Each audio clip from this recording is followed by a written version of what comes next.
Oriente si Juliet.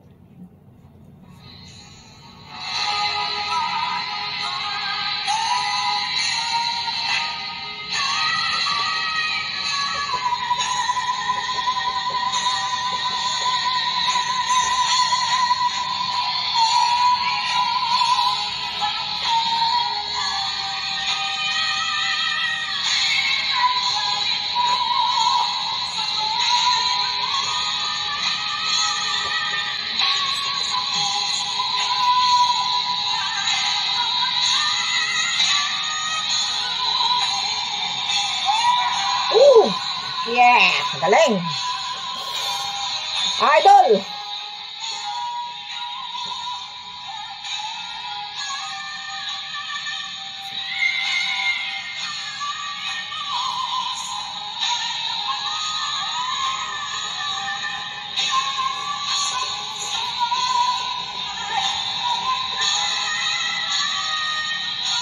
Woo!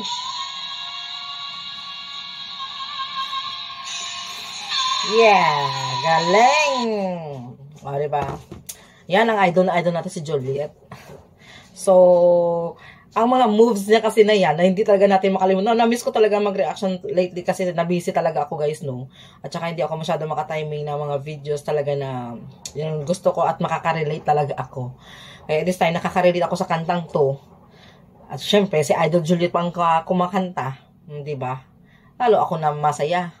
Kasi, ang kanta na yan, di ko makalimutan yan ng time na down talaga ako. Na parang nandun ako sa madilim na buhay ng time na yon.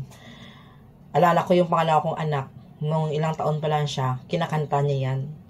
Kaya dun lalo parang, nung bawat kinakanta-kanta ng anak ko yan, yung may bukas pa, parang nabubuhayan ako parang nagkaroon ako ng hope. Kasi 'di ba, parang hindi mo na alam kung malalagpasan ko mga problema ko na 'yan, mga pagsubok sa buhay noon. Kaya ang kanta na 'yan hindi ko makalimutan. Tapos isa pa, si Idol Juliet, nakita ko ito kinanta niya. Hindi ko kasi alam kung sino ang original ng kumanta nito. So syempre 'di ba, nakakatuwa ng idol mo na isang ages. Malupit talaga yung ages, lalo si Juliet kasi mataas ang boses niya. So nakakataba sa puso talaga guys, no. Kasi syempre, ang ganda kasi ng mensahe ng kanta na to eh.